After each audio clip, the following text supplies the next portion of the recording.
여러분 구독과 좋아요 눌러주세요. 안녕하세요. 반갑습니다. 미술해설가 김재희입니다.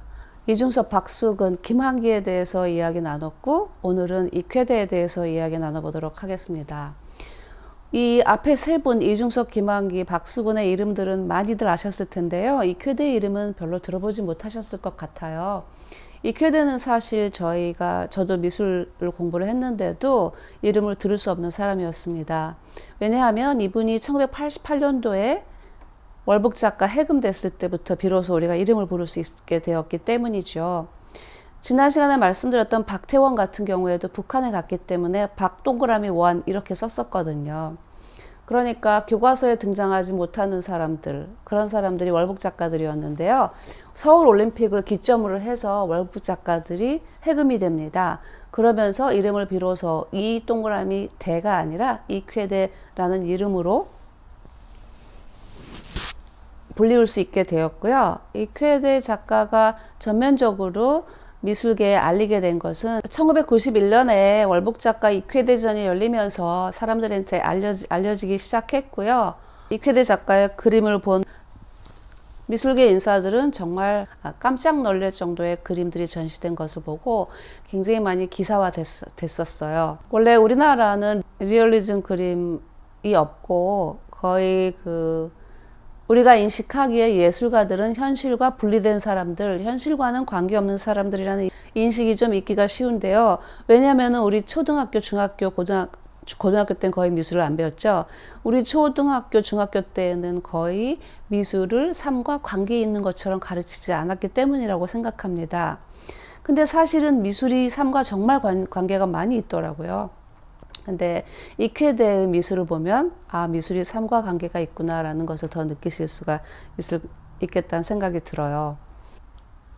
시대는 뿌리이고 예술은 꽃이라고 하잖아요. 그래서 저는 항상 미술작품을 볼 때 그 시대를 먼저 보는 성향이 있습니다. 시대정신이라고 해서 사람은 그 시대의 정신을 벗어나기는 정말 힘들다고 하잖아요. 지금 2020년 코로나 시대를 살고 있는 우리도 코로나의 영향을 막강하게 받고 살고 있는 것과 마찬가지로요. 지금 초등학교 들어가는 학생들, 그러니까 초등학교 입학해야 하는 학생들은 우리와 전혀 다른 삶을 살 것 같죠. 이 4명의 화가들도 이분들의 부모님과는 전혀 다른 삶을 산 사람들입니다. 그런데 이분들의 삶이 우리하고 상당히 비슷한 면이 있기 때문에 아주 재밌게 느껴지는 거예요. 앞에 말씀드린 세 분보다 상당히 독특한 삶의 스토리를 가지고 있는 익회대는요. 역사의 소용돌이 속에 휘말리지 않은 김한기 작가와는 다르게 역사의 소용돌이에 휘말려 들어간 사람입니다. 익회대가 어떤 그림을 배웠고 어떤 사람한테 영향을 받았고 또 어떻게 작품 활동을 했는가에 대해서 익회대가 살았던 시대와 함께 여러분과 이야기 나누어 보겠습니다. 근데 익회대에 대해서 이야기하기 전에 박수근과 이중섭과 김한기 그리고 익회대의 그림에 대해서 아주 간단하게 비교를 해보겠어요.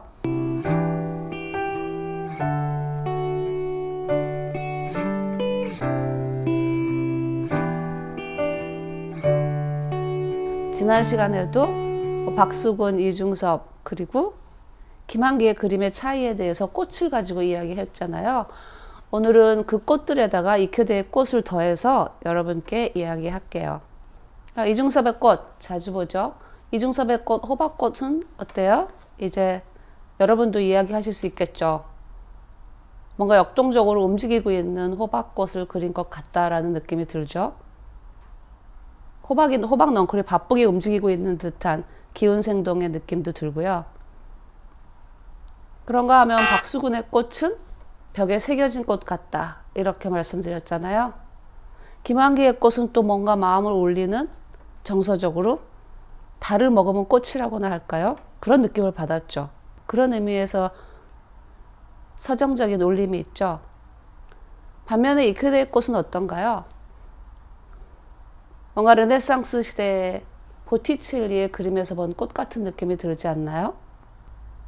익회대가 누구에게 그림을 배웠고 어디 대학에서 무엇을 배웠고 어떤 영향을 받았는지 궁금해지는데요. 르네상스 시대에 아주 대표적인 그림 중에 일부분을 이케데 그림 옆에 놔뒀는데요. 한번 비교해 보세요. 곧 원화를 보여드리겠습니다.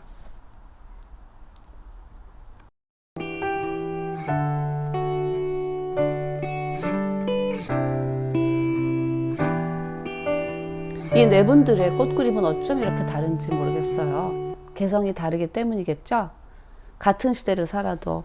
이중섭은 1916년에 태어났고 박수근은 1914년, 그리고 김한기와 이쾌대는 1913년으로 동갑내기입니다.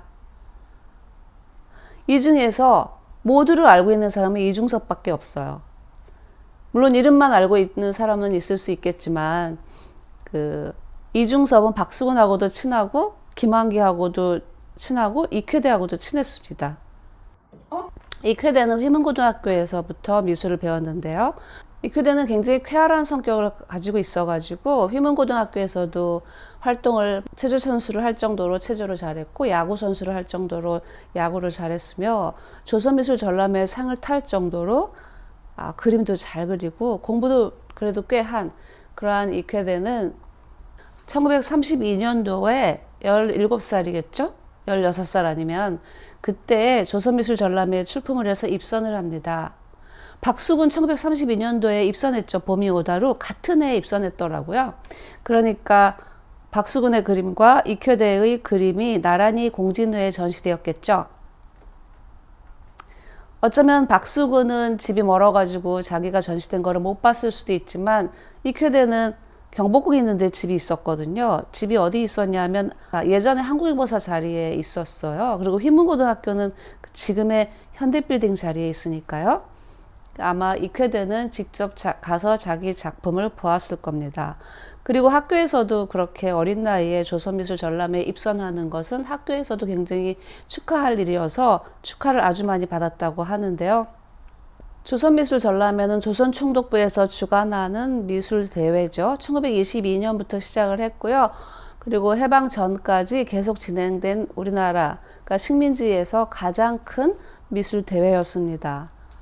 이쾌대는 고등학교 때에 입선을 하고 그 다음에는 조선미술 전람회에 출품을 하지 않은 걸로 알고 있어요. 이중섭의 미술선생님은 예일대와 시카고 대학을 나온 임용년이라고 말씀드렸잖아요. 근데 휘문고보 시절에 미술선생님이 장발이라는 분이었어요. 장발은 콜롬비아 대학을 나온 선생님이었는데요. 후에 서울대학교를 창설하는 데 역할을 담당했고 서울대 교수 생활을 오랫동안 하다가 나중에 정치가로서 삶의 방향을 바꾼 분인데요. 이분이 20대에 그린 김대건 신부 여러분께 보여드리고 그리고 이분이 독실한 천주교 신자예요.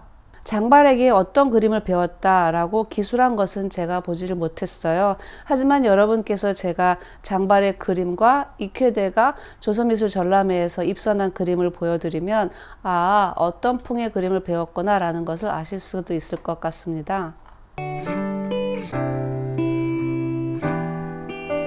졸업하자마자 결혼을 해요. 동네에서 여자를 봤는데 한눈에 반해가지고 아주 열렬히 사랑을 하다가 부모님을 쫄라가지고 부모님께 허락을 받아서 결혼을 합니다. 그때 자유연애 기억나시죠? 자유연애가 그 시대의 여성의 로망이었고 과거를 단절하고 싶은 신세대들이 추구했던 그 남녀관계가 자유연애였는데요. 이쾌대와 유갑봉은 정말 자유연애를 했던 것 같습니다. 유갑봉 여사는 진명여고로 나왔는데요. 진명여고가 경복궁 근처에 있잖아요.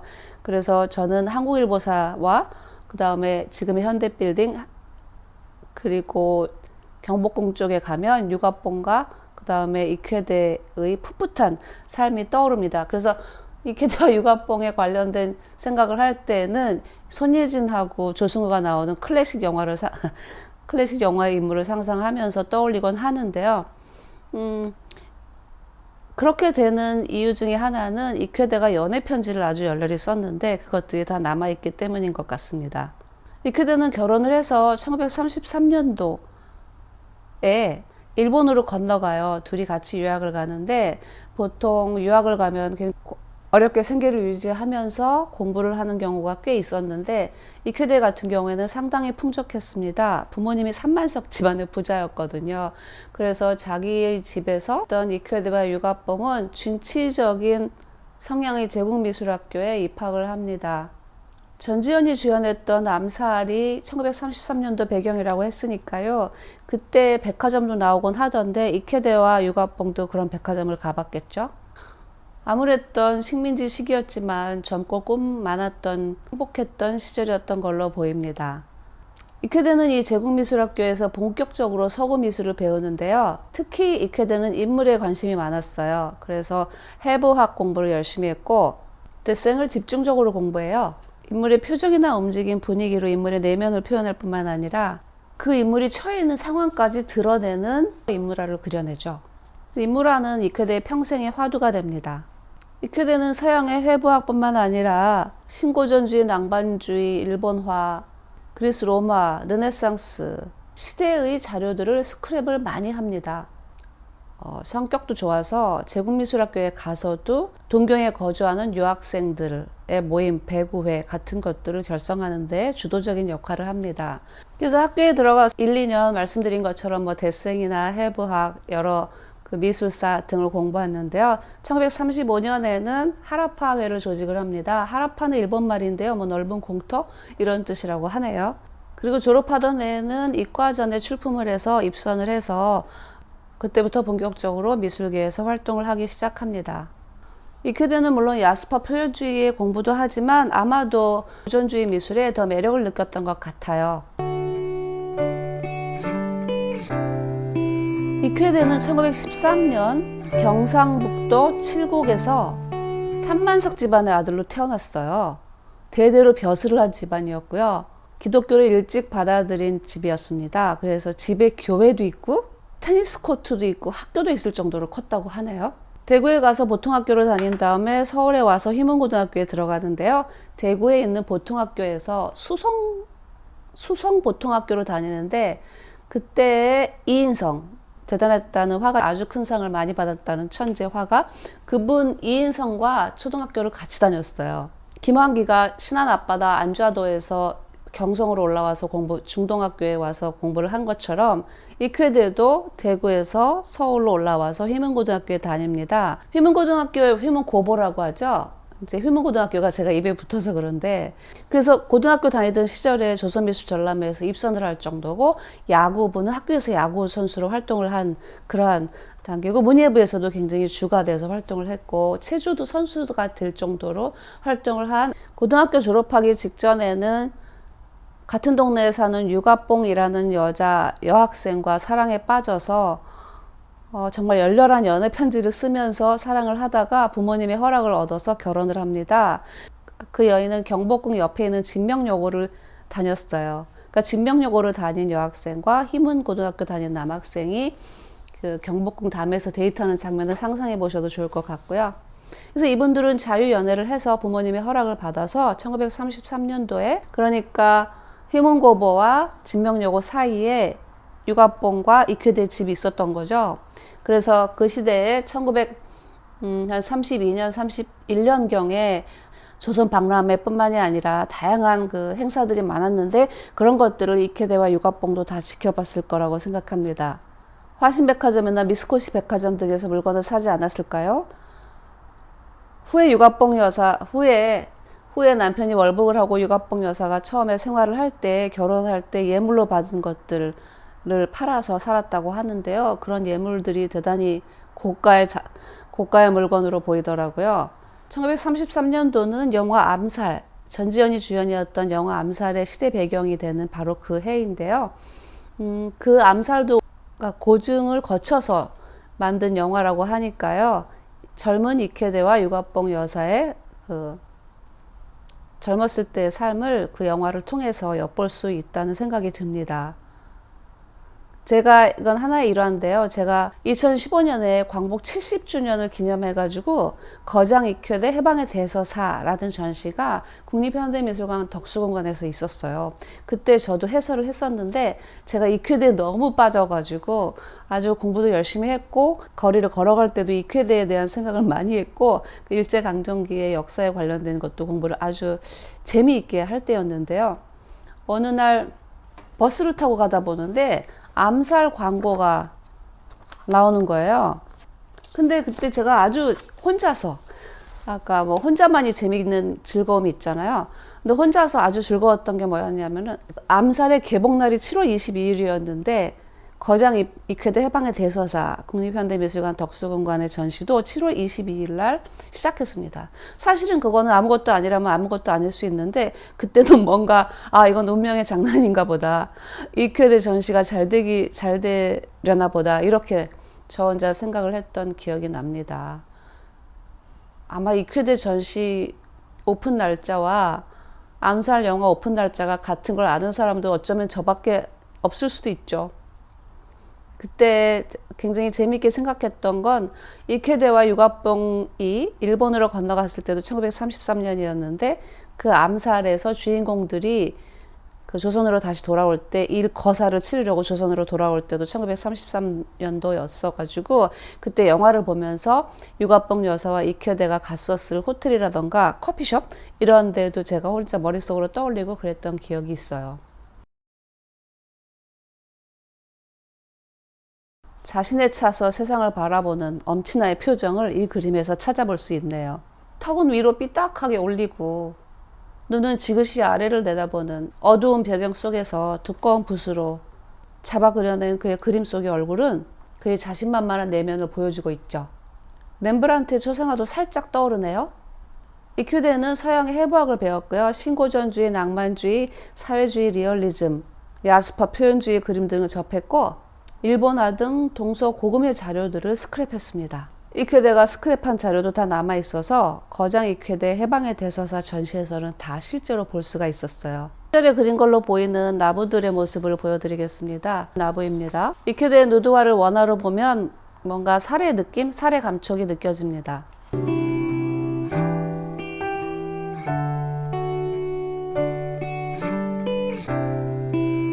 그린 누드화에 이어서 외투를 입은 여인 등 유갑봉 여사의 얼굴이 드러나는 여성의 모습을 많이 그렸습니다. 특히 빨간 외투를 입은 여인은 유갑봉 여사에게 바치는 글도 있어요.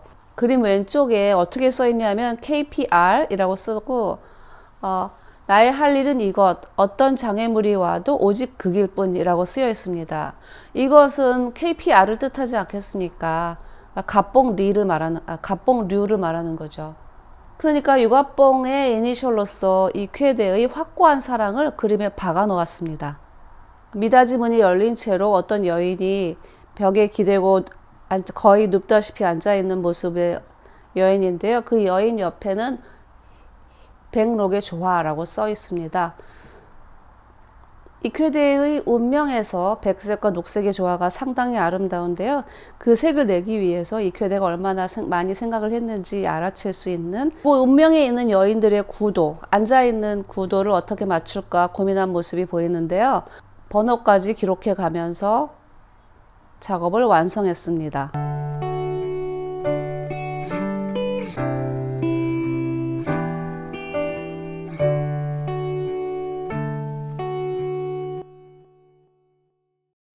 신혼의 일상을 보여주는 한 컷 보실까요? 인상파의 영향을 약간 받은 그림으로 보이고요. 장미꽃이 있는 배경의 젊은 부부가 테이블에 앉아서 카드놀이를 하다가 누군가가 부르니까 뒤돌아보는 모습이죠. 1930년대인데 이들은 반상이 아니라 테이블에서 막걸리가 아니고 양주를 마시면서 카드놀이를 하고 있네요.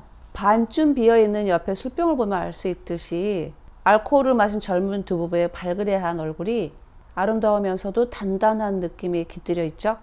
이 단단함은, 특히 이 여인의 단단한 모습은 익회대가 그린 여인상에서 계속 느낄 수 있습니다. 그리고 또 익회대는 본인과 자신의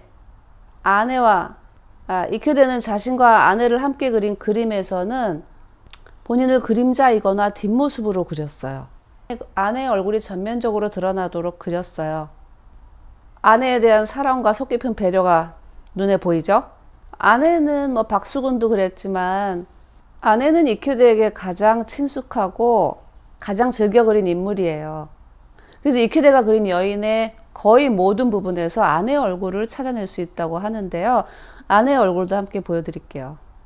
이큐대 연애 편지에서 감성이 너무 풍부해가지고 로맨틱한 젊은 이큐대의 면모를 볼 수 있는데요. 그 중에 일부분을 읽어드릴게요.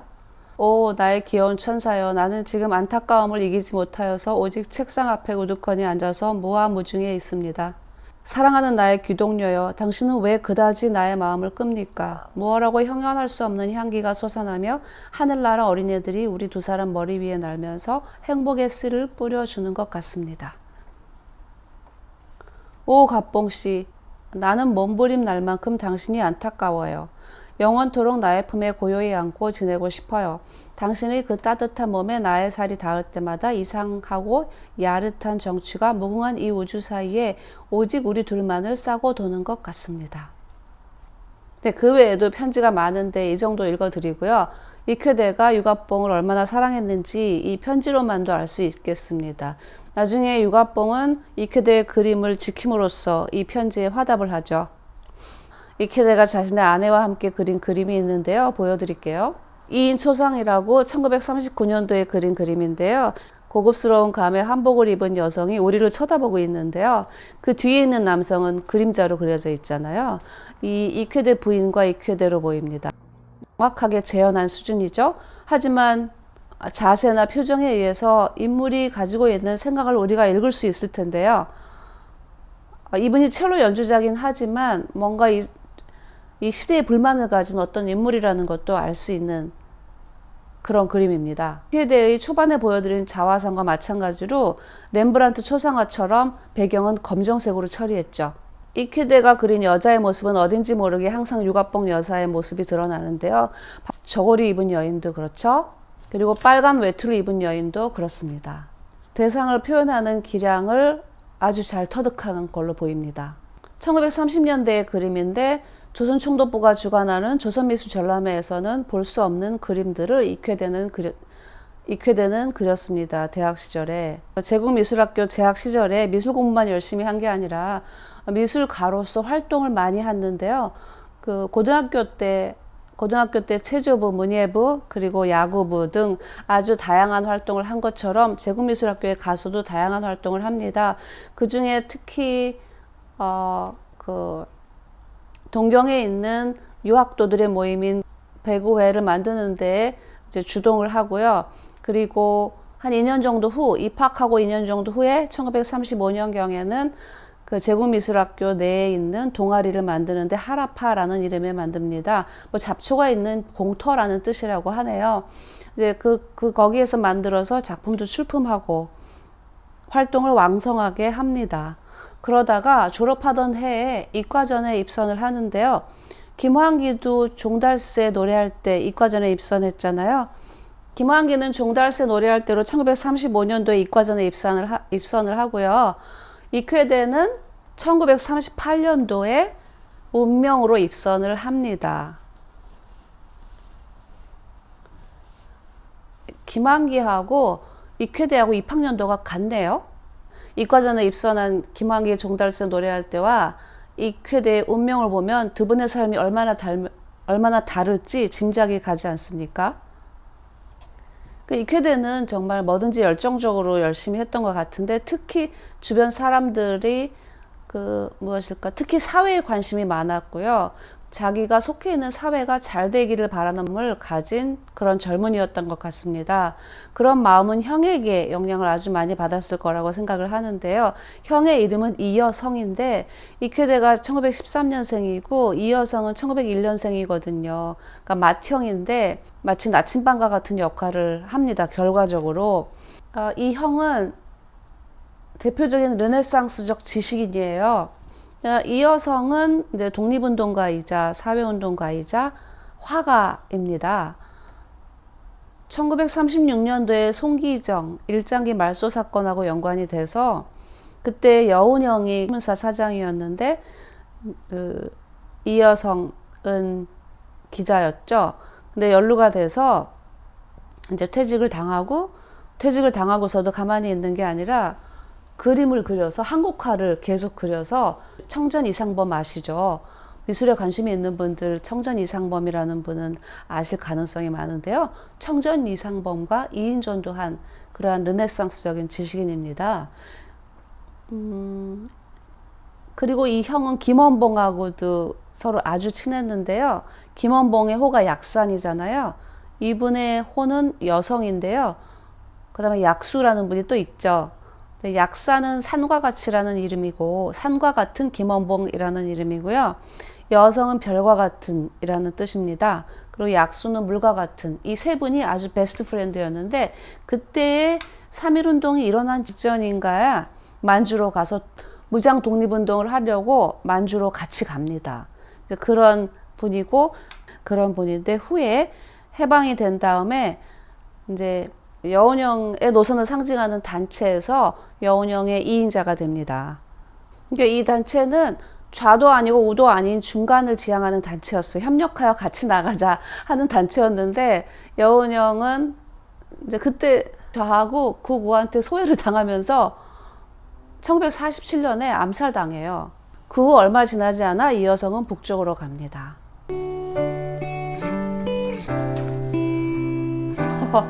다시 이제 이쾌대의 젊은 시절로 돌아와서 이쾌대는 제가 보기에 굉장히 도발적인 그림을 그렸다고 생각을 해요. 당시의 시대적인 여건으로 봐서는 굉장히 도발적이다라고 일본 사람이 느낄 만한 그림을 그리는데요. 바로 이 그림이 무의의 휴식이라는 제목의 작품이에요. 이쾌대의 형이 또 복식 연구를 아주 전문적으로 했거든요. 그러니까 형의 영향을 많이 받은 이쾌대니까 자료도 많았을 것으로 보입니다. 그러니까 형과 함께 어떤 단체에서도 일을 하고 이쾌대는 그리고 형과 편지도 많이 주고받거든요. 사실 이 무의의 휴식은 앉아있는 여인이라는 면에서는 굉장히 평범해요. 그때 조선미술 전람회, 옛날에 국전에서도 그랬지만 앉아있는 여인의 그림이 가장 일반적이었거든요. 여인이 서 있는 그림 조선미술 전람회에서 보기 힘들었을 겁니다. 그래서 앉아있는 여인이라는 데는 굉장히 평범한 그림이기는 한데요. 일반적으로 조선미술 전람회에서 앉아있는 여인은 앞을 봐도 굉장히 부드럽게 바라보고 그리고 대체적으로 옆을 바라보는 그림들이 꽤 많이 있거든요. 아니면 눈을 아래로 내리깐다던가. 근데 이 그림은 어떻죠? 관객을 완전히 응시하는 이 여인은 곧바로 일어나서 나에게 아주 도전적인 말을 할 것 같지 않나요? 눈빛 하나로 관객을 캔버스로 끌어당기는 힘을 가지고 있는 작품입니다. 이 한복이 실크 같은 느낌이 드는 이유는 실크에 약간 번들거리고 끈적한 듯한 느낌이 그대로 이 마띠에르에 살아있는데요. 원화를 보면 더 느끼게 되는데 이제 그렇게 되는데요. 실제적으로 가까이에서 보면 그렇게 두꺼운 마띠에르는 아니에요. 녹색하고 색동이 어우러진 아름다운 색상이 눈에 띄네요. 그러니까 이 작품은 당시에 조선에서 전시된 게 아니라 일본의 제국미술학교 무사시노 대학에서 전시가 된 작품입니다. 이 무의의 휴식과 불과 3개월 차이가 나는 작품을 보실 텐데 벌써 기법 면에서 많이 차이가 나는 걸 느끼실 수 있을 겁니다. 이쾌대 작품의 특징은 또 그 당시 우리나라 화가들의 그림이 상당히 작았어요. 김환기의 마지막 전면 점화 같은 경우에는 상당히 크지만 몇 미터로 김환기도 젊었을 때의 그림 1930년대의 그림은 그렇게 크지가 않거든요. 그리고 물론 이중섭이라던가 박수근의 그림도 상당히 작잖아요. 근데 이쾌대의 그림은 처음부터 큽니다. 그래서 이 상황 작품도 160, 130, 그러니까 130cm, 160cm예요. 그러니까 이게 한간에 하는 말이 있는데 이쾌대 그때 유화물감이 정말 많이 비쌌는데 이쾌대는 물감 사는데 어려움이 없어서 이렇게 큰 그림을 그렸다라는 말도 있습니다. 이 상황이라는 그림 자체가 굉장히 큰 그림이고요. 나중에 이과전에서 입선하는 작품이 운명인데 이 그림하고 사이즈가 같아서 마치 쌍둥이 그림 같이 느껴지기도 해요. 네, 이쾌대의 그림은 우리가 보고서 참 할 말이 많이 있습니다. 김환기의 그림 같은 경우에는 뭔가 울림이 있지 않나요? 달이 달이 매화를 품고 있는 것 같지 않나요? 뭐 이런 식으로 말씀을 드리고 우리가 느껴야 되는 부분이 많이 있는데, 이 리얼리즘 그림, 그러니까 이런 사실적인 그림은 내러티브가 있어요. 서사적인 면이 있고 우리에게 해주고 싶은 말이 분명히 있습니다. 의도가 있어서 그리는 그림이고요. 근데 어떤 의도인지 이쾌대 작가가 돌아가셔가지고 확실히 알 수는 없고, 이제 사실 이 제목이라는 상황, 운명 이런 제목도 이쾌대가 지은 제목은 아니었거든요. 처음 전시를 할 때 전시를 하는 관계자분이 이름을 지은 거기 때문에. 하지만 이름이 상당히 이 작품하고 어울리는데요. 한가운데 눈을 약간 치켜튼 여인이 있죠. 족두리를 쓰고 춤을 추는 듯 하면서 허공을 응시하고 있고, 손동작은 뭔가를 맡고 있는데 그 맡고 있는 대상이 눈앞에 있는 것처럼 보이지는 않네요. 바닥에 깨진 사기 그릇에서 물이 쏟아지는 걸로 봐서는 금방 깨진 것 같고요. 깨지고 뒤집어진 그릇처럼 상황은 상당히 혼란스러워 보입니다. 그런데 옆에는 가슴을 드러낸 여자가 젊은 어린 여자 같이 보이죠? 두 손으로 입을 가리고 옷을 벗은 채 뭔가 우리에게 호소하고 있습니다. 대체 어떤 상황일까요? 왼편의 노파의 팔에는 비단같이 보이는 물건들이 가득 들어있네요. 뚜쟁이인 것 같죠? 노파는 뭔가 사태를 무마하고자 하는 것처럼 이빨을 드러내고 있잖아요. 뒤에 남자 한번 보세요. 뒤에 남자는 뭔가 모르게 원인 제공자 같죠? 근데 관여는 하고 싶어 하지 않고요. 고개를 돌려 외면한 것을 보면 그래요. 다른 한 여인은 무의를 체념한 듯이 바라보고 있네요. 전체적으로 분위기는 암울하죠. 어떤 사건인가는 우리가 알 수 없지만 불안한 상황임은 분명합니다. 이쾌대의 그림에는 대부분의 가로선이 흔적이 드러나 있는데요. 그렇다고 유화 물감이 떨어진 것은 아니고 사진을 찍어보면 가로로 선이 있습니다. 근데 원화를 바라볼 때 자세히 보면 또 저희가 볼 수 있더라고요. 그것은 바로 이쾌대의 아내가 프레임을 뜯어서 다락에 보관을 할 때 생긴 흔적이에요. 역사와 함께 같이 보는 거죠. 이과전에서 입선한 운명이고요. 이 운명의 에피소드가 있는데, 이제 일본에서 상을 받았다고 하니까 집안 어르신들이 굉장히 기뻤던 거예요. 그래서 워낙 지주의 가정이니까 동네 사람들을 불러서 이제 말하자면 파티를 하는데, 아들보다 이 작품이 먼저 오니까 이 작품들을 이제 가족들이 열어봤어요. 이 운명이라는 작품을. 그랬는데 부모님과 친척들이 전혀 생각하지 않았던 그림의 풍이었던 겁니다. 사람이 죽어 있고 이러니까 흥겨운 분위기에서 갑자기 쏴해졌다는 그러한 일화가 전해지는데요. 이 작품은 한 집안의 가장이 죽어 있는 모습의 그림이죠. 남자의 피부가 유난히 검게 칠해져 있고요. 머리와 다리가 잘려져 나가 있어요. 사실 요즘은 세상이 많이 달라졌지만 저희 어렸을 때만 해도 남자가 집안의 완벽한 가장이었잖아요. 근데 이 한 집안의 가장으로 상징되는 것은 조선이라고 볼 수도 있어요. 예전에 아버지는 나라님을 상징하고 나라님은 나라를 대표하잖아요. 근데 우리는 나라를 잃은 상태였고 이쾌대는 그것을 상징한 것이 아닌가 싶습니다. 근데 여기에서 눈여겨볼 수 있는 것은 일제 식민지의 우리 민족의 비참했던 상황 속에서도 반짝이는 여성의 지혜, 현실 속에서 현명했던 여인의 모습을 들여다볼 수 있습니다. 나라를 잃은 어둠의 시대를 그린 민족적이고 멜랑콜리한 아름다운 그림인데요. 또 문지방하고 열린 창호지 문 때문에 마치 우리가 방안을 호기심을 갖고 들여다보는 듯한 느낌이 듭니다. 이쾌대는 특히 한복색의 조화에 대해서도 신경을 많이 썼는데요. 그러니까 운명을 그릴 무렵에 남긴 밑그림에 흰색과 녹색의 조화라는 메모로도 알 수 있어요. 다양한 색채 조합을 시도한 것을 알 수 있습니다. 부인도이고요.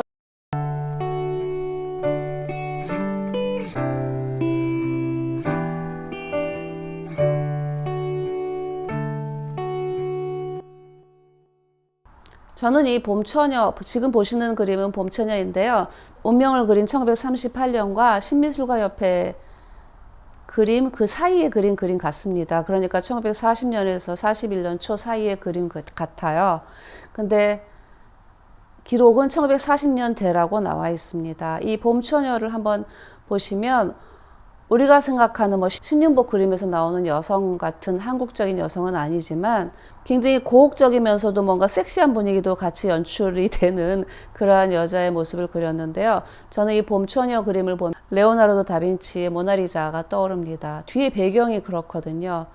레오나르도 다빈치의 모나리자도 한번 보여드릴게요. 하지만 어떤가요? 그대로 본땄다고 말할 수는 없고 굉장히 자기만의 여성상을 만들어냈다 라는 생각이 듭니다. 그런데 이쾌대의 봄처녀는 영화배우 이한이 좀 비슷하지 않나요?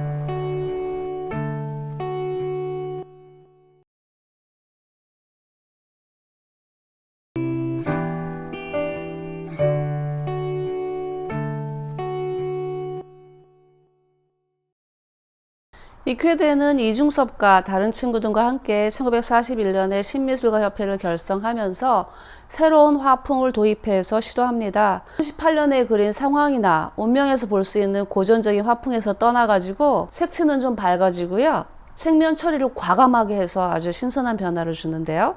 무엇보다도 동양화적인 필선이 드러난 게 특징으로 보이고요. 단단한 입체감을 보여주던 예전의 그림하고는 확연히 다른 그림인 것을 알 수 있습니다.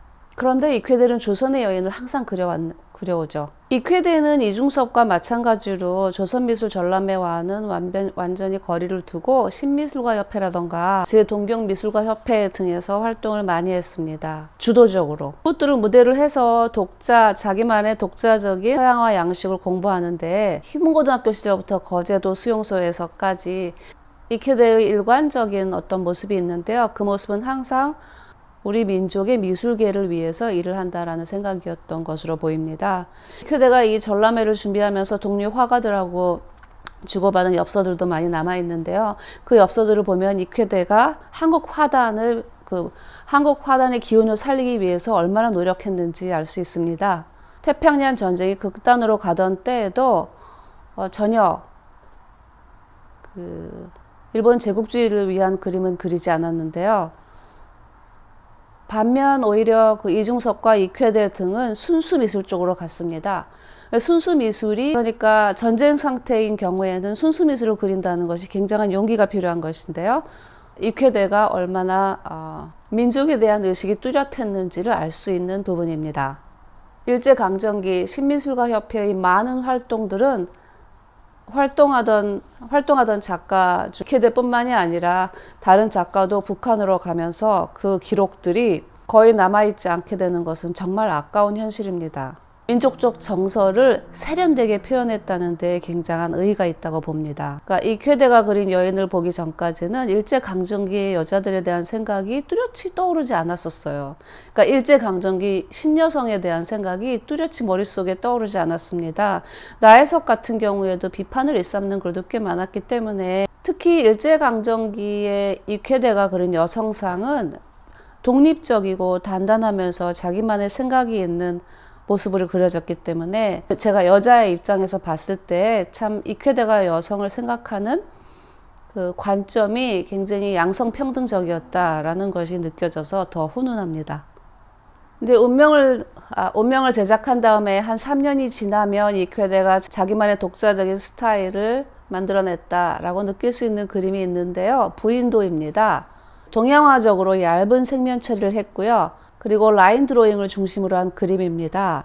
그러니까 서양화를 배운 이쾌대는 조선의 전통적인 한국화의 요소를 적극적으로 도입하면서 그 그림은 평면화돼 갑니다. 그러니까 이제 대상에 대한 정확한 재현 수준을 벗어나는 거죠. 정면을 향하고 있는 인물은 구체적인 공간 속에 있는 대상이 아니고요. 주변의 혼란을 상징하는 것을 배경으로 하고 있습니다. 주변의 혼란에 동요하지 않고 생각에 잠겨있는 강인한 정신을 가진 여자 모습 같죠? 강인한 정신을 소유한 여성같이 보이는 그림은 당시의 그림으로서는 상당히 독특한 형태의 인물화였습니다. 개다리 소반에 턱을 괴고 책을 읽고 있는 모습인데요. 지식인같이 보이죠? 이쾌대의 12살 많은 큰 형이에요. 아주 많은 것을 다양하게 전문적으로 알고 있는 르네상스형 지식인이었습니다. 또 이 여성은 대구에서 비밀결사대 해성단을 조직을 해가지고 체포돼가지고 3년간 감옥살이도 하는데요. 그때 아버지의 땅 문서를 팔아서 운동을 한 게 들통나기도 한 사건이었죠.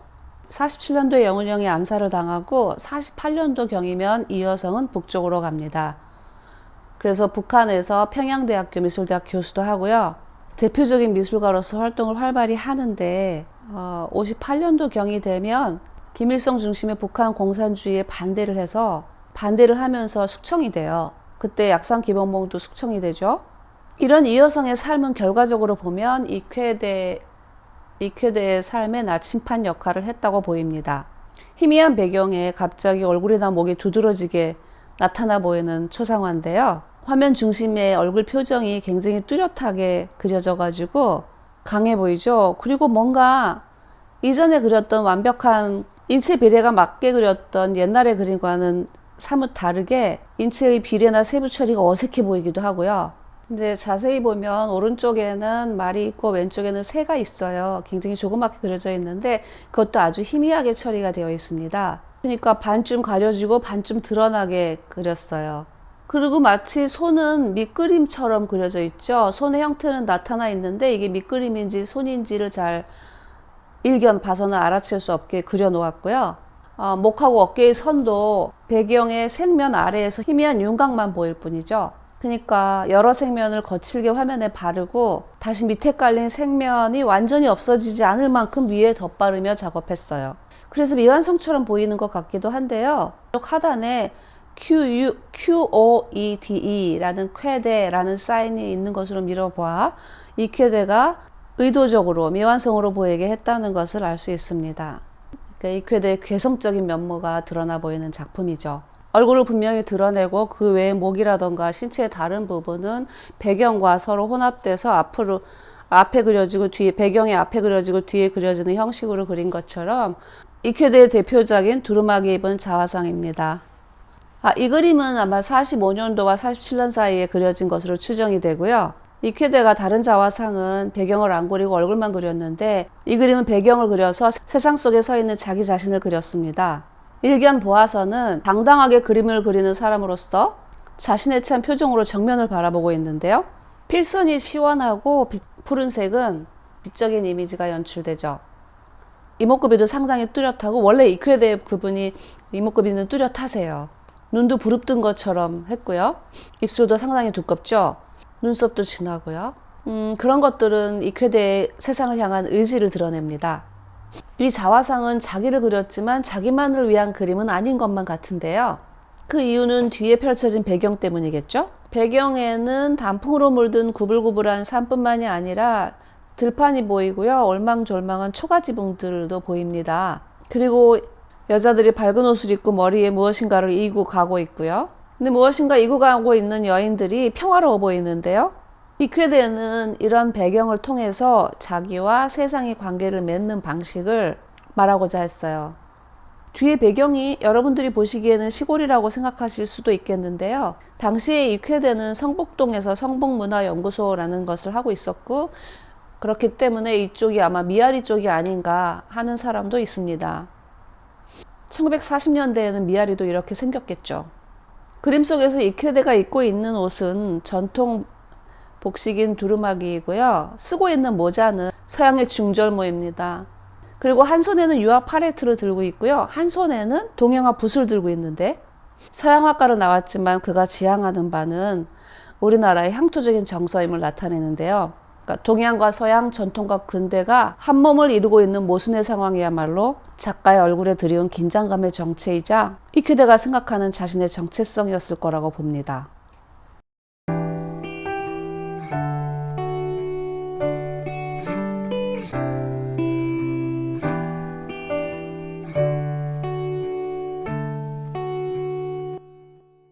지금 우리의 정체성과도 그렇게 달라 보이지는 않네요. 쾌대 작업 특질 중에 하나가 선묘법, 그러니까 라인 드로잉인데요. 이 쾌대는 북으로 갔지만 남쪽에 한 300여 점의 드로잉을 남겼습니다. 남긴 게 300여 점이니까 얼마나 많이 그렸겠어요. 이 쾌대 드로잉들을 보시겠습니다. 이런 스케치들에서는 군상을 그리면서 그리게 되는 많은 인물들의 다양한 표정들을 담아낼 수 있는 스킬이 보입니다. 그리고 또 드로잉들은 그가 얼마나 성실하게 작품 활동을 했는지 시사해주는 부분이죠. 또 이 드로잉에서는 이쾌대의 연마된 실력뿐만이 아니라 인간에 대한 애정어린 감수성도 알아차릴 수 있어요. 이 그림을 그리던 당시에 이쾌대는 성북회화 연구소를 운영하고 있었어요. 그리고 이쾌대는 해방공간 동안에 1946년에 조선미술동맹을 결성하고 이쾌대는 서양화보 위원장을 맡아가지고 북한을 방문을 해요. 제가 다른 화가 때도 말씀드린 것처럼 우리나라는 얄타회담으로 인해서 해방이 되자마자부터 38선이 사실상으로는 갈라진 거나 마찬가지이고 남쪽과 북쪽이 서로 교류하기가 굉장히 힘든 상태였다고 말씀드렸잖아요. 그렇지만 그래도 완벽하게 분단이 된 것은 아니라서 다닐 수 있었는데 이쾌대가 조선미술동맹을 결성을 해가지고 그의 연말에 북쪽을 방문을 하는데요. 근데 그때 북측 정부가 북쪽 미술이 작가들에게 김일성이나 스탈린의 그림을 그리게 시키는 것을 보고 실망을 하고요. 미술동맹을 이탈하는데 바로 그 이유가 아니었던가 하는 것은 이쾌대가 또 북쪽을 다녀와서 잡지에 글을 쓴 게 있습니다. 실망했다고요. 아마 그때 금강산 여행을 한 모양인데요. 금강산 여행을 하면서 기행첩을 가져가서 그림을 그렸어요.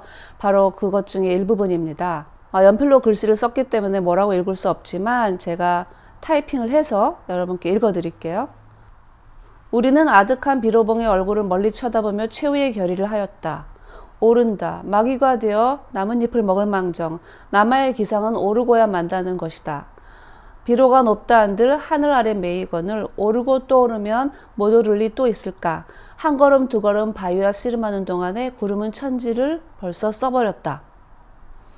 지척은 분간하기 어렵게 되었으니 이 자국 다음 뒤들 자국을 안고 그래도 정감 있게 보내준다. 라는 글과 함께 그림을 그려놓았습니다. 이쾌대의 기상이 보이죠?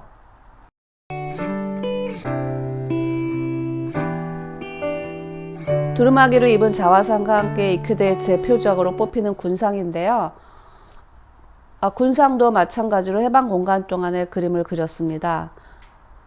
한옥에 살았던 이쾌대는 천정이 낮자 성북동에 천정이 높은 성북회화 연구소라고 해가지고 40여 편 정도 됐다고 하는데요. 그곳에서 그림을 그리고 연구를 했는데 그러니까 미술대학이 제대로 마련되지 않은 우리나라 상황의 학생들을 가르쳤습니다.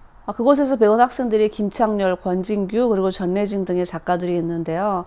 김창렬 작가는 아직까지 생존해 계시고 김창렬 작가가 해방의 대서사 거장 이쾌대 해방의 대서사 전시를 기념으로 해서 스승인 이쾌대를 기리는 것이 유튜브에 동영상으로 있는데요. 그 부분도 살짝 보여드릴게요.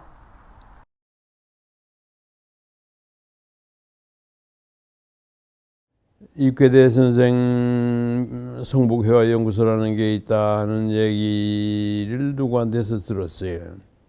그래서 거기 무작정 가루통 하나 쥐고 이렇게 찾아가는데 초인종을 눌렀나 똑똑했던가 했더니 아주 근엄한 모습의 이 선생님 나타나시는데 인격자구나. 그런 상을 받았어. 그 속고대상도 와서 봐주시고 또 인쇄대상도 와서 이거는 이렇게 되는 거야. 선이 이렇게 가는 건 이거 운동이라고 그러는 거야. 선의 운동이라는 거를 이쾌대 선생한테 처음 배웠어.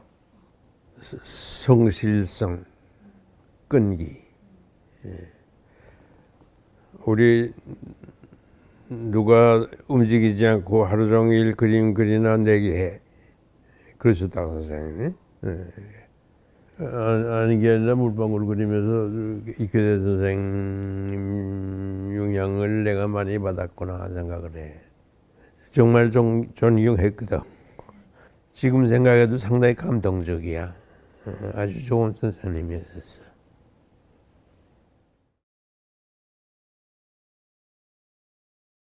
그리고 권진규 조각가 자살하신 분이죠. 이분도 이쾌대의 제자였는데 권진규가 제국미술학교 간 것이 이케대와도 연관이 있어 보입니다. 이 성보회화연구소를 할 당시에 그때 이케대는 현실적인 주제를 띈 서사적인 구조를 담아내고 싶어서 실험을 계속했습니다. 사실 해방공간에 우리나라에 이렇게 직접적으로 사회를 보여주며 이렇게 큰 스케일을 보여준 작가는 이케대가 유일합니다. 그때 워낙에 해방되자마자부터 시대가 혼란했고 혼란한 소용돌이 속에 계속 있다가 그리고 전쟁이 벌어졌으니까요. 이케대는 그러한 와중에도 정신을 차려야지 하면서 무엇인가를 하려고 했던 거죠. 그러니까 우리나라 미술계를 위해서. 그러니까 이케대는 예술가로서 일제강점기 직후라는 우리의 현실, 그리고 새로운 국가 건설이라는 새로운 역사적 사명을 인식하고 그리고 그것을 예술가로서 캔버스에 드러내고 싶어 했습니다. 김환기 작가와는 굉장히 다른 성격이죠. 조난인데요. 군상을 그리기 전에 그린 그림입니다. 안타깝게도 소실이 됐고 이 그림은 실제 벌어진 비극에 대한 이야기입니다. 미군이 그때 미군정이었잖아요. 미군이 훈련 중에 독도에 폭발물을 터뜨려 가지고 독도에 많은 사람들이 죽었어요. 근데 이 비극적인 사건에 여론은 막 들끓었는데 미군 당국에 의해서 유야무야 됐대네요. 그래서 국민들이 분노를 샀다고 하는데요. 보기 드문 리얼리즘 작품이죠. 조난 작품을 본 다른 예술가들이 바로 이 군상과 굉장히 유사하다고 했습니다. 그러니까 이케대는 스케일이 아주 크게 그렸는데 그것을 또 누드 군상으로 표현했어요. 오른쪽 밑에서 왼쪽으로 군상들이 유기적으로 움직이면서 올라가고 있는데요. 그러니까 크게 볼 때 무질서에서 질서로 간다고 생각하시면 됩니다. 그리고 혼란에서 안정으로 가고 있는 모습인 거죠. 화면 오른쪽의 인물들은 절망에 빠져 있거나 서로 다투고 악의 다툼을 하고 있는데요. 오른쪽에 와서는 뭔가 대화를 하고 있는 포즈로 서 있거나 미소도 살짝 띄고 있고 그리고 앞을 향해 가는 포즈로 배열이 되어 있잖아요. 그러니까 화면을 조금 디테일하게 좌우로 잘라 볼게요. 오른쪽에는 잎도 없는 마른 가지가 보이는데 왼쪽에는 초록이 선명한 나뭇가지가 보이죠. 그리고 오른쪽에 쭈그리고 있는 듯이 앉아있는 아이가 마치 시간이 흘러 자라는 듯 왼쪽에서는 웃는 소년으로 그려져 가지고 맑은 미래를 향해 가고 있는 것 같잖아요. 그 하나의 그림에서 마치 시간과 공간이 움직이고 있는 것처럼 그렸습니다. 앞에서 보여드린 상황도 그렇게 보시는 분들 계세요. 옆에 있는 소녀가 옆에 쭈그리고 앉아서 무언가를 우리에게 호소하고 있는 소녀가 시간이 흘러서 가운데의 여인처럼 되고 또 시간이 흘러서 노파처럼 된다는 그런 시간의 흐름을 이케대가 보여줬다라고 보는 분도 계십니다. 그렇게 보는 것도 일리가 있는 것이 이 군산 작품에서 보면 분명히 시간이 이동하고 있는 것을 한 화폭에 담고 있는 것으로 보이거든요. 낭만주의뿐만이 아니라 신고전주의, 사회주의 리얼리즘적인 요소가 보입니다. 이케대 이 군상 작품의 인물들이 근육질이라고 사람들이 너무 비현실적이라고 하는데요. 우리가 사실 들라크로아의 민중을 이끄는 자유의 여신을 볼 때 내 가운데 여자분이 가슴이 크다라고 이렇게 얘기는 하지 않잖아요. 그리고 또 우리가 그리스 조각들을 볼 때 근육질이 왜 이렇게 근육질이야 라고 질문하지 않지 않습니까? 요즘에 서양 사람들 많이 보면 그렇게 근육 있는 사람들 거의 없잖아요. 그리스 로마 시대의 조각품이라던가 아니면 르네상스 시대의 인물들, 그런 근육질들은 사실은 정신적인 완성된 면모를 보여주는 겁니다. 미켈란젤로의 경우에는 천지창조의 근육질처럼 보이는데요. 그런 완성된 듯한 육체를 보여줌으로써 반대로 그 사람들은 정신의 완성된 면모를 보여줄 수 있다고 생각한 거죠. 이케대도 마찬가지입니다. 저도 건강을 위해서 헬스클럽을 다닌 적이 있는데 그곳의 트레이너들을 보고 제가 이케대의 군상에 나타나는 인물들을 떠올린 적이 꽤 있었습니다. 아, 우리나라 사람도 운동을 하면 이렇게 근육질이 되는구나 라고 느낀 적이 있었어요. 그러니까 오히려 이 사람들의 정신이 옷에 의해서 안 가려졌다라고 생각해 보시면 어떨까요? 탄탄한 대생력을 보여주는 데에선 신고전주의의 느낌이 나고요. 그 다음에 감정의 소용돌이가 잘 드러나는 그 격렬한 움직임의 순간을 표현하고 있는 모습에서 낭만주의적인 요소가 드러났고요. 그리고 민중 스스로 밝은 미래를 향해 가는 모습을 통해서 사회주의 리얼리즘적 요소가 드러난다고 봅니다. 이 작품을 그릴 때가 35살인데 제가 말씀드린 자화상에서부터 지금까지만 봐도 굉장히 큰 변화가 있는 것으로 보이죠. 그러니까 무의의 휴식에서는 두터운 유화 질감이 그대로 드러났는데 운명에서는 동양화적으로 얇아진 느낌이 들잖아요. 그러다가 곧 여인의 모습에서 더 평면화되는 특징이 보이고 또 해방이 돼서 시대가 달라지니까 그 시대에 맞는 과거에 있었던 사조들을 연구를 해서 자기만의 개성이 있는 작품을 만들어냈다고 봅니다. 두루마기 입은 자화상의 밑그림으로 보는 스케치인데요. 아래 귀퉁이가 찢어진 채 보관이 돼가지고 격변의 시대를 살면서 그래도 예술가로서 자기의 사명을 완수하려는 어떤 소망이 꺾인 것, 그리고 아직도 이쾌대를 미완성으로 조망할 수 없는 지금의 현실을 상대적으로 반영해주고 있는 것 같습니다. 이쾌대의 사망연도도 우리는 추측으로만 할 수 있을 뿐이니까요. 65년도로 기록이 되어 있지만 87년도에 사망했다는 설도 있습니다. 근데 사실 이런 군상을 그리던 시기에도 이쾌대도 개인적으로 격변의 시기를 살았어요. 그러니까 1948년도에 남한 단독 정부가 수립이 됐잖아요. 그래서 그 이후에 정부에 의해서 좌익이었던 사람들을 강제로 전향시키기 위한 보도연맹에 가입이 됩니다. 그래서 매주 한 번씩 반공 포스터 전람회를 하기도 했고요. 그들에게 반공 포스터를 그리게 해서 사상을 전향시키려고 했어요. 그러니까 보도연맹에 가입된 사람들, 보도연맹에 가입된 이력이 있는 사람은 좌익으로 찍히게 되는 거죠. 전후에. 그리고 보도연맹에 가입됐던 사람들은 특별한 재판 없이 그냥 사살당하는 경우도 꽤 있었다고 합니다. 제가 지금 자세히 말씀드린 군상은 군상 4라는 명칭으로 불리고 있고요. 군상 1, 2, 3이 있는데 특히 군상 1하고 2의 왼쪽 부분 함께 걸어가고 있지만 마치 하늘로 올라갈 것 같은 남녀는 보티첼리의 비너스의 탄생에서 왼쪽 부분에 등장하는 서풍의 신 제피로스하고요. 꽃의 요정 클로니스와 굉장히 유사합니다. 에서 영감을 받은 것이 아닌가 하는 생각이 듭니다. 한번 보세요. 그리고 민중을 이끄는 자유의 여신도 생각이 나고요. 낭만주의 중요한 작가 제리코의 메두사의 뗏목도 생각이 나지 않나요? 오른쪽 하단에 누워있는 인물들을 보면 제리코의 메두사의 뗏목도 떠오릅니다. 그리고 레핀의 볼가강의 바지선을 끄는 인물들, 좀비같이 느껴지는 안쓰러운 사람들의 모습이 군산4의 오른쪽에 있는 사람들에게서 보여집니다. 그 군상4 오른쪽 상단 위에 보면 폭발하는 장면이 보이잖아요.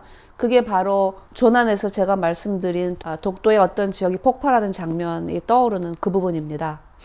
이 작품은 국립현대미술관에서 소장하고 있는 여인상입니다. 이 여인상은 이쾌대가 북쪽을 여행 갔다 온 다음에 그린 여인상이라고 하는데요. 이쾌대가 굉장히 경제적으로나 문화적으로 높은 수준의 삶을 살았는데요. 그 한 예로서 이 책상을 한번 보세요. 이 책상은 이 여성 형이 상해에서 이쾌대를 위해서 사서 보내준 거라고 합니다. 그리고 지금 이 식기들 보이시죠? 이 식기들은 이쾌대가 사용했던 그릇들입니다. 이쾌대가 그림 그릴 때 쓰던 팔레트인데요. 두루마기를 입은 자화상에서 직사각형으로 생겼네요. 그리고 1947년도에 가족을 그린 드로잉입니다. 굉장히 화목한 집안으로 보입니다. 이쾌대와 유갑봉의 약혼 사진이고요. 또 이쾌대와 유갑봉의 신혼시절 사진입니다. 아내 바보? 중에 해방고지 앞에 서 있는 이쾌대의 모습입니다. 이 책이 국립현대미술관 거장 이쾌대 해방의 대서사 도록인데요. 굉장히 잘 나왔으니까 도서관에 가서 보시거나 아니면 구입을 해도 좋은 책이라고 생각합니다. 그래서 이쾌대가 북으로 간 이유를 아무도 확실히 알 수는 없으니까요. 제 나름대로 추정을 해보려고 해방공간 동안에 이쾌대가 활동했던 것을 제가 기록한 적도 있었는데요. 그게 정말 제가 아무리 기록을 해도 외우지 못할 정도로 이쾌대의 활동이 복잡하더라고요. 해방 직후에 최초로 등장한 정치 세력이 중간파가 주도하는 조선 건국 이쾌대는 해방공간에서 소속 조직을 계속 이동한 미술인과 마찬가지로 조직 변천에 따라 선택을 거듭해 나갔다고 합니다.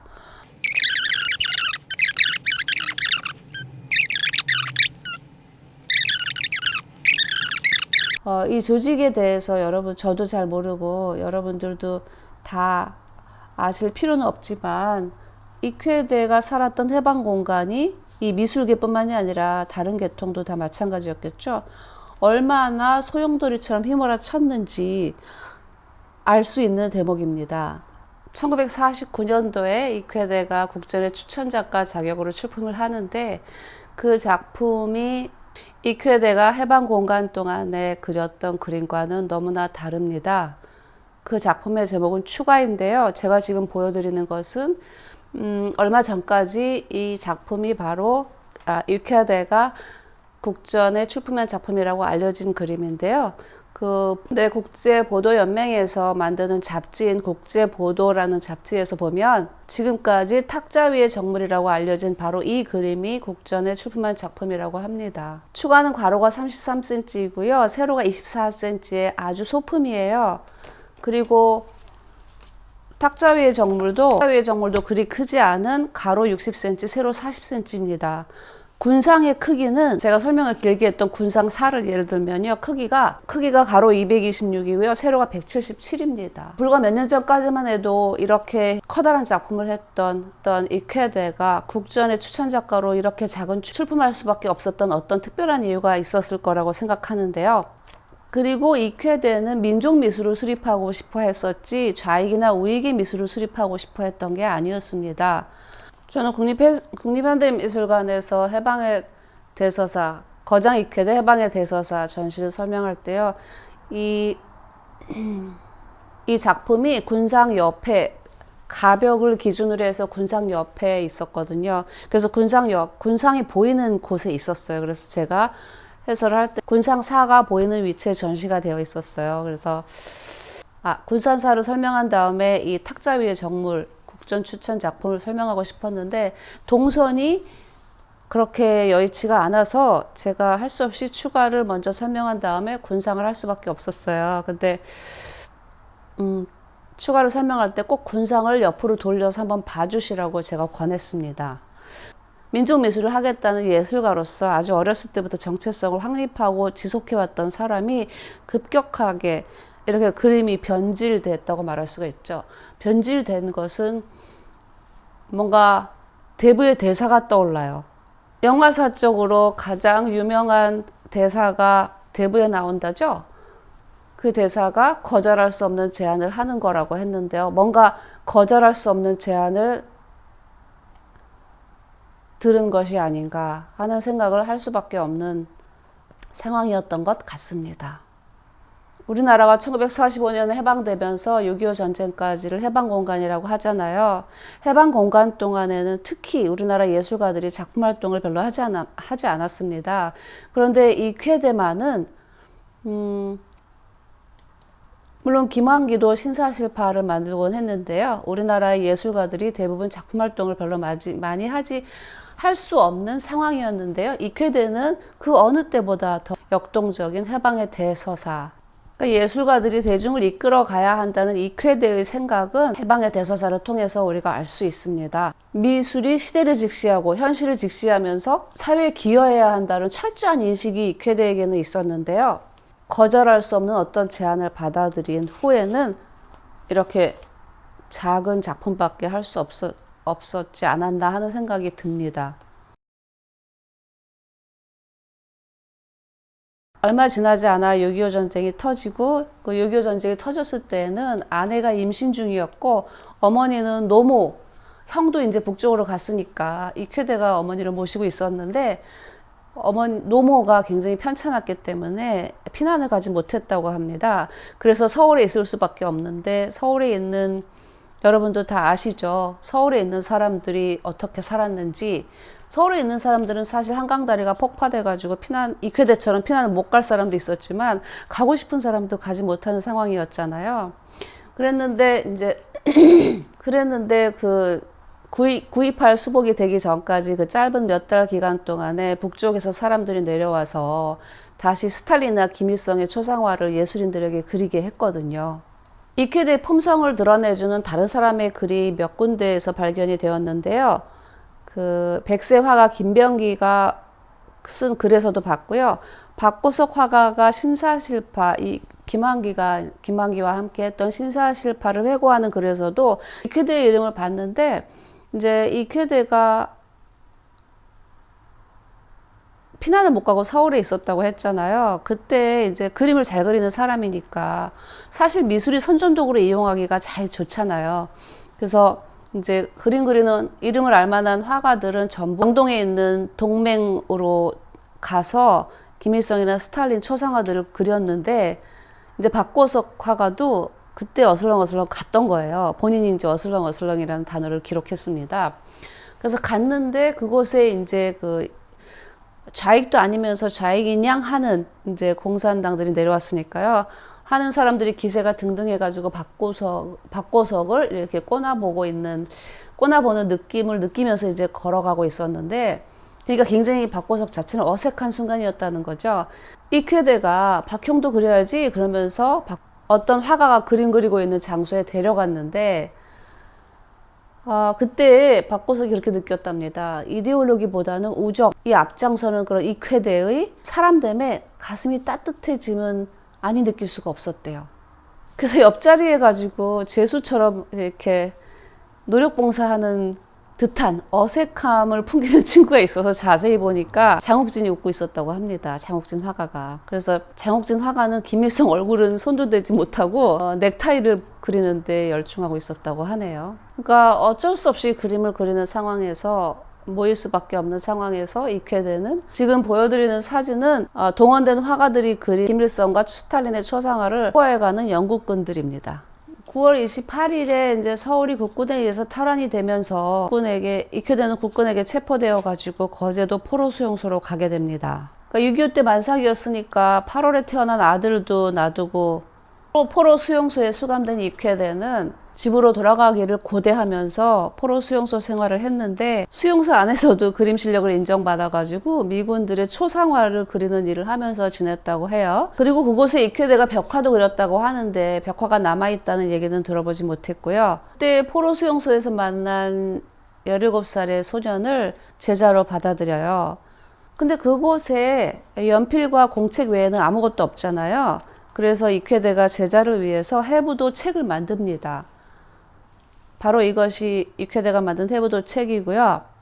머릿속에 얼마나 많은 인체에 대한 지식이 있으면 이렇게 아무 자료도 없이 해부도를 그릴 수 있을까요? 이쾌대가 한국인 미켈란젤로라고 많이 불리우는데요. 이쾌대가 실제로 시체를 해부했는지는 모르겠는데요. 미켈란젤로는 정말 어마무시하게 해부를 했다고 하죠.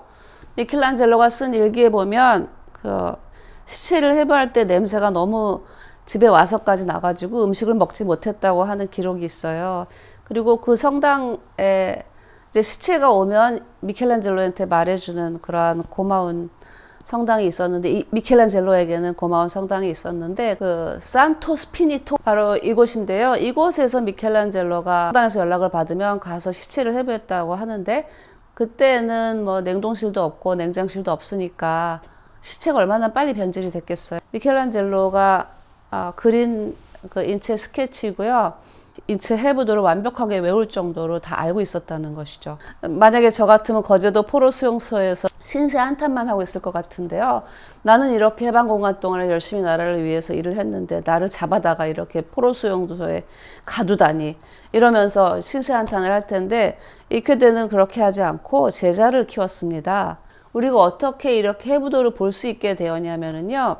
그 이제 이쾌대가 전쟁이 끝나고 포로 교환을 할 때 북한으로 갔거든요. 근데 북한으로 가면서 자기가 가지고 있던 작품들을 이주영에게 줍니다. 해부도와 함께. 이주영이 곤히 간직하다가 사망할 때 아들에게 사정을 얘기를 하면서 전달해 줘요. 근데 이제 1988년도에 해금이 되고 그래도 조심스러워서 가지고 있었는데, 한겨레 신문사에 가져가서 알리죠. 10년도에 이제 세상에 빛을 받습니다. 이쾌대가 그린 외국인 인물 초상이고요. 이쾌대와 이쾌대 부인의 삶을 보면 한 사람이 한 사람에게 마음을 준다는 게 어떤 것인가라는 것을 느낄 수 있게 되었어요. 지금 보시는 그림은 그 러시아 태어난 대단한 화가 변월령의 그림이고요. 이쾌대가 북한 포로 교환 때 북한을 택했지 않습니까? 그런데 변월령이 러시아에서 태어났는데 그 러시아 정부의 요청으로 북한에 가서 북한의 평양대학 미술대학을 재건한다던가 그런 일들을 도왔거든요. 그럴 때 김환기 친구 김용준도 만나서 초상화를 그렸다고 말씀드렸잖아요. 근데 그런 변월령이 53년도에 판문점에서 포로 교환하는 장면을 목격합니다. 그래서 그림으로 그려내는데요. 이 포로들을 보면 옷을 안 입고 있죠. 팬티만 입고 있잖아요. 근데 이 그림을 보기 전까지 어떠한 그 말이 전해 내려왔냐면 진짜 공산주의자들이 있었을 거 아니에요. 그 공산주의자들은 미군이 준 옷을 입고 갈 수 없다 해가지고 아예 다 발가벗거나 팬티만 입고 갔다고 하는데 진짜 이 사진에서 그 모습을 볼 수 있습니다. 북한으로 간 이쾌대는 형 이여성도 평양미술대학에서 교수로 있었고 했으니까 처음에는 활동을 했는데 형은 58년도에 숙청이 되는데요. 62년도까지의 작품만 남아있고 65년도에 사망을 했다고 하는데 62년도부터 65년도까지의 행적은 알 수가 없다고 합니다. 북한 쪽에서도 미술가들 연구하는 사람이 있을 거 아니에요. 그런 사람 중에 이재헌이라는 사람이 있는데 그 사람이 조선 역대 미술가 편람을 펴냈는데 거기에 이쾌대가 등장을 해요. 1994년도에도 펴냈는데 그때는 이쾌대 이름이 나오지 않는데 98년도에 이쾌대 이름이 나오는데요.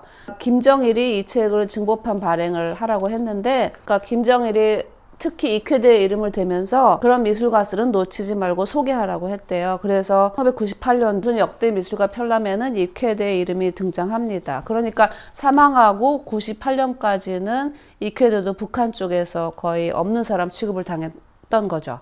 남쪽에서도 해금될 때까지 없는 사람 취급을 당했잖아요. 근데 북쪽에서도 마찬가지로 그랬던 것입니다. 사망할 때 유작이 많이 있었는데 미술가들이 참고 자료를 가져가고 30여 년이 세월이 경과하는 사이에 거의 다 유실되고 말았다고 합니다. 이쾌대는 남쪽과 북쪽에서도 버림받은 화가이다 라는 이야기를 많이 듣습니다. 일제강점기하고 전쟁 분단을 관통한 파란만장한 시절은 그 시대를 살아온 모든 사람들을 향한 비판을 잠시 멈추게 하죠.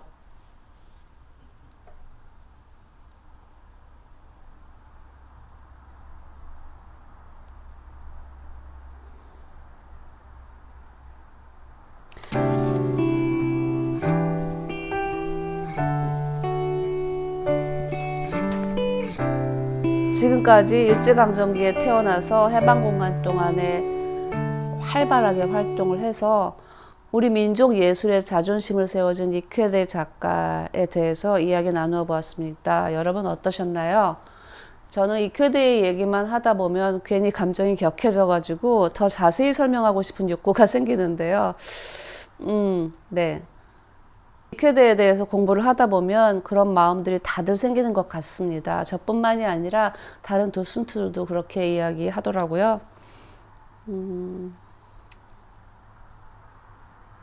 지금까지 이쾌대에 대해서 이야기 나눠봤고요. 곧 이어서 안석주의 만문만화 가을과 겨울이 이어집니다. 관람해 주시고요. 가을 편을 보시겠습니다. 만화로 본 경성. 죽겠네 살겠네 못 살겠네 해도 소위 대경성 넓은 바닥에 늘어가는 것이라고는 음식점, 요리점, 카페뿐이다. 행랑 뒷골목 초가집 들창문에서 에야 에해야 아하 소리가 새어나올 때에는 전등불이 휘황한 2층집 카페에서도 꼬챙이로 찔르는 소리가 들리게 된다. 모가지에 핏대를 올려가며 나오지 않는 목소리를 잡아 짜는 아가씨. 1925년 11월 5일. 명일의 유행. 근래의 여성들이 손가방 속에는 의뢰의 거울 조각과 분터를 넣고 다니면서 전차 속에서나 집회에서 용감히 사용하는 측이 있다. 그 목적은 알 바 없으되 며칠만 있으면 거울과 분터를 노리게 삼아 치마 앞에 차고 다닌 것 같다. 1929년 9월 22일. 명일의 유행, 일요 만화. 요사이 유행이란 커져야 하고 쓸모있는 것은 졸아들고 적을싸록 좋고 쓸데없는 것만 유행하여 따라서 커지고 발달된다. 여자의 손가방과 베니스켓은 얼마 있지 않으면 이렇게 커질 듯. 1929년 9월 15일. 광랑 박테리아. 목소리 고운데 서울 행진. 오, 우리의 인생은 짧다. 그러나 사랑은 질지. 그렇지도 않겠죠? 그러면 하하하하. 랄랄랄라 딴따라라. 그렇지 좋지. 고운데 목소리 참 고운데 이노지지미까지 고이세요. 오듬에. 인생은 초로 같다. 사랑해 아가씨야. 아까기 굿집이로 아세누마니. 엷은 그 입술이 휘어지기 전에. 사나히와 여편네. 하나가 나아가면 하나는 철곡까지 쫓아가서 싹싹 빌고 달래어 끌고 온 뒤에는 이번에는 자기가 또 철교로 나아가서 물에 빠져 죽는 신앙을 하면 또 아내가 쫓아 나아가서 울면서 빌겠다.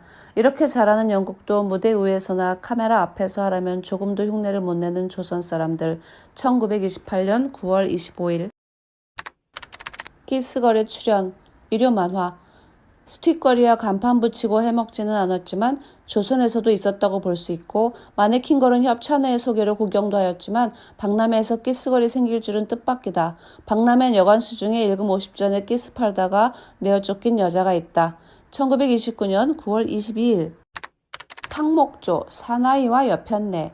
남편을 공경한다는 것은 남편만 보면 달달 볶는 것으로만 아는 여자가 있으니 그는 남편이 밖에 나간 동안은 의뢰의 남편 복권내일 조건을 두루마지나 치부책에 쭉 적어가지고 남편이 들어오다가 보는 때에는 그 방을 드어 살 곳을 찾으러 내 집을 나아가는 수밖에 없지 않을까? 그리하여 밤에 사는 계집들은 이들을 제 집의 오색 전등 밑으로 이끌어들인다. 1928년 9월 26일. 화수분인 사나이. 사나이와 여편네. 사나이를 꼬집으면 꼬집는 대로 돈이고 옷이고 양말이고 구두고 무예고 다 나오는 줄로만 안다. 사나이는 집으로 돌아갈 때 길바닥에 조약돌이라도 주워서 호주머니에 묵직하거든 집에 들어가라. 그리고 여편네는 화수분에서 한정없이 무엇이 나아오도록 하라면 엄지손가락과 여치손가락이 날카롭고 강하게 되도록 하라. 1928년 9월 21일. 화성의 출가. 이 땅의 사나이는 싫어요. 랄랄라 랄랄랄라. 이 땅의 사나이가 다이아몬드를 안 준다면 나는 아라비아 사나이나 아프리카 니그로에게라도 시집을 가겠습니다. 그곳 사나이도 안 사준다면 나는 화성으로 시집을 가겠습니다. 서울의 여자. 눈썹 길고 입술 붉은 서울의 여자. 자리 속에서나 길거리에서나 밥상머리에서나 사나이의 가슴 속에서나 노래 부르는 다이아몬드. 1928년 11월 4일. 우리 축구단들과 조대 축구전. 본사 주최로 조선체육회 후원의 일본 조대 축구단과 조선인 축구단들과의 축구전은 매우 상황이었으며 원래 국제적으로도 이름 있는 축구단들이라 결국 이렇게라도 구경하는 것이 운동 팬들의 득책이었던 모양. 1929년 9월 8일. 만추 풍경. 그러나 그렇게 텅 비인 극장에도 부인석엔 여자 한 명만 비추이면 비인 자리를 내어놓고서라도 남자들은 부인석 구퉁이에 산을 이룬다. 그래서 한 가지 일을 끝끝내 이루지 못하는 사나이일지라도 그렇게 서서도 서너 시간 에로 대신에 자키가 조금 심한 듯. 1930년 10월 26일. 집집마다 기미고이시 일요 만화. 요사이 웬만한 집이면 유성기를 아는 집이 없으니 저녁 때만 지나면 집집에서 유성기 소리에 맞추어 남녀노소의 기미고유시라는 노래의 합창이 일어난다. 누구를 사랑하고 누구를 그리워한다는 말인가? 부모 처자 모다 기미고이시라니 여기에는 오륜상강을 찾지 않아도 좋을까? 1929년 9월 1일. 운동가도 아니고 친일파라고도 할 수 없는 일반 시민들의 이야기라는 거죠. 겨울편을 보여드리도록 하겠습니다. 여성 선전 시대가 오면 여자의 다리는 더욱더 사나이의 눈을 끌기에 너무도 아름다워진다. 그래서 지금에는 얼굴보다도 그 다리가 정을 끌고 야릇한 충동을 준다. 만문 만화 여성의 다리에 쓰여져 있는 글을 읽어드릴게요. 나는 신경질입니다. 이것을 이해해 주어야 해요. 나는 처녀입니다. 돈만 많으면 누구나 좋아요. 나는 집세를 못 내었습니다. 구원해 주어요. 나는 초콜릿을 좋아해요. 그것 한 상자만. 나는 외국 유학생하고 결혼하고자 합니다. 나는 아직 동실입니다. 나는 문화주택만 지어주는 이면 70살도 괜찮아요. 피아노 한 채만 사주면. 1930년 1월 12일. 카페 성곽 접력 33년식 가정쟁의. 그동안 이만저만하게 남편과 쟁의를 해보지 않은 게 아니지만 33년에는 매단 병대를 조직하여 몽둥이를 제각기 들고 카페 문전에서 공략을 취할 것이다. 카페 광들, 카페 출입에 매담의 몽둥이를 당해 낼 전략을 생각하였는가. 1933년 1월 15일 대처 아가봉쇄 33년식 가정쟁의 33년에는 한 동리마다 아스님들이 모여서 놀대로 놀고 늦게 들어오는 남편들을 중치하기 위하여 당번을 내어 그 당번이 밤이면 집집마다 대문을 자물쇠로 잠궈두면 그 동리 남편들은 노천에서 밤을 새인다. 1933년 1월 16일 위대한 사탄, 가상소견 1928년 2월 10일 이것은 기름기 많이 먹고 살찐 사람을 일컬음이다. 각설. 이 그림과 같이 태산덩이 같은 사람을 따라가는 가엾은 인형. 그는 온전히 유연한 몸뚱아리가 끌고 가는 그 사람의 향락을 위하여 사로잡힌 사람일 것이다. 아, 얼마나 아름다운 인형이며 얼마나 그들이 말하는 위대한 사탄이랴. 1928년 2월 10일 구력세모. 더구나 이 구력세모는 길거리에서 빚쟁이에게 졸리는 사람을 흔히 볼 수 있다. 이러한 사람은 하늘에 나는 새를 보고 하느님이여 나를 이제 곧 저 하늘에 날 수 있는 새를 만들어주면 당신을 아버지라 부르리라. 당신께 할렐루야 영광을 돌리리이다. 1930년 1월 12일 월급쟁이 세모고 1928년 12월 18일 해가 뜨거나 솟거나 해가 바뀌거나 무겁거나 우리들에게 무엇이 행복됨이 있으려마는 그래도 새해가 오면 하는 막연하고도 시로레기 같은 소망이 없다면 우리는 벌써 황해바다에 얼싸안고 들어갔을지도 모른다. 그러나 소망이 있기는 있다. 설마 오는 새해야 하는 그 설마 때문에 이 괴로운 세상에 처해 있는 사람들이 세모고를 그려보자. 이것은 월급쟁이의 세모고이다. 1928년 12월 18일 고천 노동자, 봄이 오지 않으면 벽과 유리창을 닦는 사람, 2층 3층이나 되는 곳에서 달로붙어서 찬바람에 일어가는 물걸레로 벽을 닦고 너무도 줄이어져 꺼져가는 입김을 내뿜어 유리창을 닦는 사람, 그가 그 유리창 속에 시뻘겋게 단 난로와 폭신폭신한 소파와 선열 같은 술빛과 그리고 그러한 곳에서 피아노 울리고 노래 부르는 칠면조 같은 인간을 볼 때 그대로 즉시 땅에 떨어져 버렸을지도 모른다. 1928년 2월 2일 고리대금업자 세모고 이번 세모에는 마당 하늘에 털망을 치고 담이란 담 위에는 깨어진 삐루병을 박아놓아야겠다. 그러나 그것도 돈이다. 돈 안 들이고 할 수가 없을까? 그리고 집안의 무해고 뾰족한 끝이 예리한 것은 이 금은만으로 모다 치워버려야 하겠다.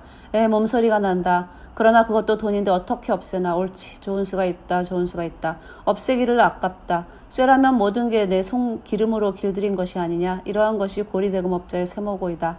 그의 행복한 세모고다. 1928년 12월 27일 직업부인 세모고 어쨌든 모든 집안 사람은 조그만 돈지갑 속에 든 몇 푼의 상여금 때문에 마음을 졸이고 있으려니 이렇게 생각하며 양복 가게를 지날 때 해마다 상여금 탈 때는 저 외투를 사입으려고 했더니만 하며 속늦 겨울터이지 가엾은 이러한 직업부인이 만약에 욕하는 사람이 있다면 그것은 직업부인의 세모고 알만한 사람이 못 된다고 하겠다. 1928년 12월 22일 유랑의 유태인 필마를 타고 40세기를 장생불사한 유태인이 세계를 무대로 명함 두세 개에서 선택받은 백성의 자존심을 쭈라는 권의 인간 대우 중에서 잃지 않고 살아왔다. 이 세계는 그들의 천국이었다. 그러나 히틀러의 채찍에 그들은 독일에서 내어 쫓기어 저들의 본향인 성도 예루살렘에 돌아갔을 때 거기 거는 폭동으로 대하였다. 이 만국 민족의 갈 길이 어디냐? 오로라냐? 짜바냐? 유랑의 유태인 잘 가거라. 정신의 예루살렘으로 가려느냐? 1933년 11월 17일 황금관 시대, 시대상 모든 광시대를 지내서 이제는 황금관 시대가 왔다. 금광, 근본의 위화부족으로 위세가 폭락된 바람인지 그런 까닭에 금광 허가를 선뜻 내어주는지 너도 나도 금광공방하며 리옥의 귀밝은 량인들이 대소동이다. 광화도는 40간만 남겨놓고는 모두가 소유자 있는 금땅이라고 하고 조선에는 어느 곳이나 금이 안 나는 곳이 없다 하니 금땅 위에 사는 우리는 왜 요다지도 구차한지. 1932년 11월 29일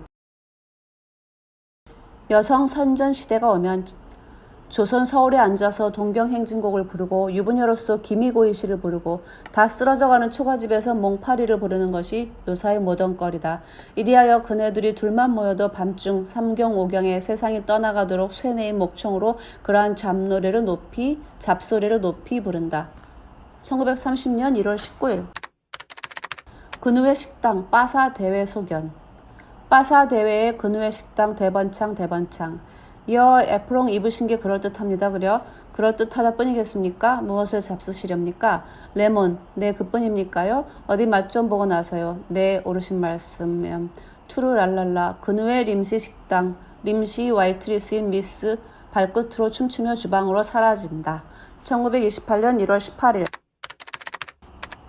꼬리 피는 공작 가상소견. 사람의 인격이 그 외화에 있는가? 한 여성의 미가 그 란사되는 색채로 거죽을 꾸미는 데 있는가?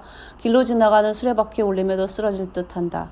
허물어진 초가집에서 나오는 양장한 여자, 자기가 살고 있는 그 집값보다도 몇 배나 되는 그 옷을 입고 굶주린 사람들이 누더기떼가 이 모진 바람에 날려 찢어져 흩어지는 이 서울의 거리를 거닐 때 그는 모든 것이 초계 같아 보일 것이다. 1928년 2월 9일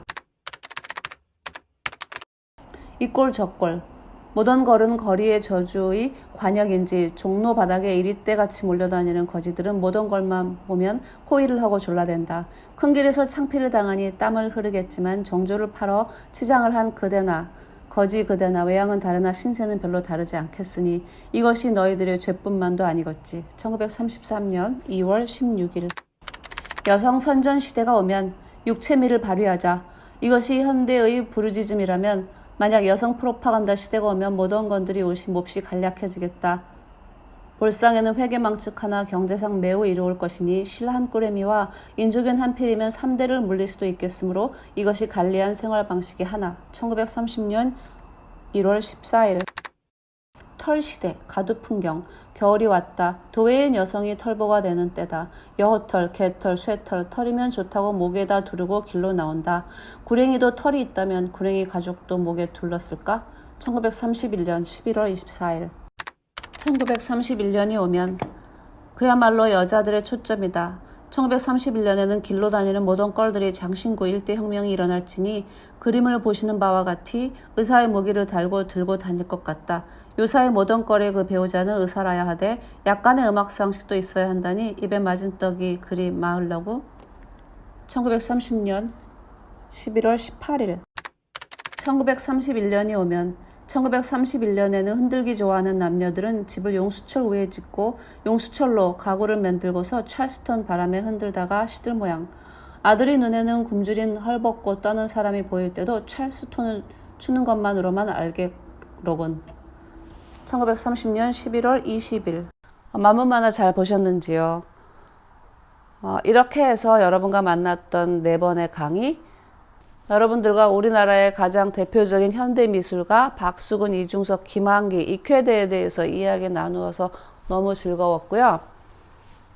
그리고 여러분들 덕분에 제가 유튜브를 이렇게 오랜 시간 것을 제작하는 기회를 갖게 된 것도 다시 한번 감사의 말씀을 드립니다. 다음 기회에 또 만나 뵐 수 있으면 좋겠고요.